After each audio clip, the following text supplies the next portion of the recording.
കോൺഗ്രസിന് പുത്തനുണർവാണ് 2024 ലോക്സഭാ തെരഞ്ഞെടുപ്പോടുകൂടി ഉണ്ടായിരിക്കുന്നത്. എല്ലാവരും എഴുതിത്തള്ളിയ കോൺഗ്രസിന്റെ ശക്തമായ തിരിച്ചുവരവാണ് രാഹുൽ ഗാന്ധിയുടെ നിതാന്ത പരിശ്രമത്തോടുകൂടി സാധ്യമായിരിക്കുന്നത്.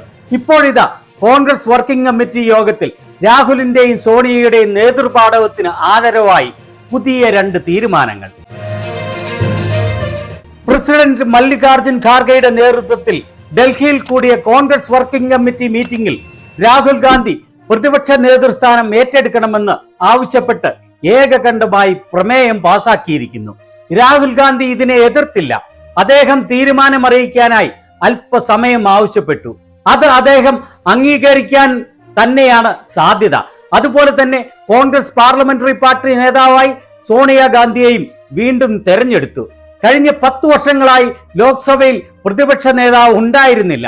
പ്രതിപക്ഷ നേതൃസ്ഥാനത്തിന് 10% അംഗങ്ങൾ ഉണ്ടായിരിക്കണമെന്ന മുടന്തൻ ന്യായത്തിന്റെ പേരിലായിരുന്നു മോദിയുടെ ഏകാധിപത്യ ഭരണകൂടം കോൺഗ്രസിനെ തകർക്കുകയും പ്രതിപക്ഷത്തെ ഇല്ലാതാക്കുകയും ചെയ്യുക എന്ന ലക്ഷ്യത്തോടെ പ്രതിപക്ഷ നേതൃസ്ഥാനം നിഷേധിച്ചത്.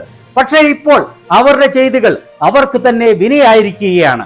ഏകാധിപത്യ മോദി ഇപ്പോൾ ഇന്ത്യയിൽ നായിഡു നിതീഷ് ഡിപെൻഡന്റ് അലയൻസ് എന്ന NDA ആയി മാറിയിരിക്കുന്നു. BJP എന്നോ മോദി എന്നോ പറയാനാവാതെ NDA എന്ന് മാത്രം പറയേണ്ട ദുരവസ്ഥയിൽ. ഓർക്കണം, 489 അംഗസംഖ്യയുണ്ടായിരുന്ന ഇന്ത്യയിലെ ആദ്യത്തെ ലോക്സഭയിൽ വെറും 14 സീറ്റുകൾ മാത്രമുണ്ടായിരുന്ന CPM-ന്റെ നേതാവ് AKജിയെ നെഹ്റുവാണ് നിർബന്ധിച്ച് പ്രതിപക്ഷ നേതാവാക്കിയത്. അതാണ് ഇന്ത്യയിലെ വിവേകമുണ്ടായിരുന്ന എല്ലാ പ്രധാനമന്ത്രിമാരും ചെയ്തിരുന്നത്. ഇപ്പോൾ മോദിയുടെ അഹങ്കാരത്തിന്റെ ആണിക്കല്ല് ഇന്ത്യയിലെ ജനത പിഴുതെറിഞ്ഞിരിക്കുന്നു. ഇന്ത്യ മുന്നണിയിലെ എല്ലാ കക്ഷികൾക്കും സ്വീകാര്യനായി മാറിയിരിക്കുകയാണ് രാഹുൽ ഗാന്ധി.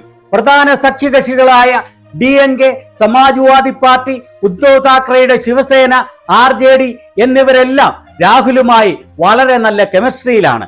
രാഹുൽ ഗാന്ധിയുടെ ഭാരത് ജോഡോ യാത്രയും ഭാരത് ജോഡോ ന്യായ് യാത്രയുമാണ് പ്രതിപക്ഷത്തിന്റെ മികച്ച പ്രകടനത്തിന് മുഖ്യ കാരണമായിട്ടുള്ളത് എന്ന് എല്ലാ സഖ്യകക്ഷികളും ഒരുപോലെ അംഗീകരിക്കുന്നു. കോടികൾ മുടക്കിയുള്ള മോദി ക്രിമിനൽ ക്ലാൻ വാട്സാപ്പ് യൂണിവേഴ്സിറ്റിയുടെ രാഹുലിനെതിരെയുള്ള കുപ്രചാരണങ്ങളെ തച്ചുടയ്ക്കാനും അദ്ദേഹത്തിന്റെ യഥാർത്ഥ മുഖം തിരിച്ചറിയാനും ഈ യാത്രകളിലൂടെ ജനങ്ങൾക്ക് സാധിച്ചു.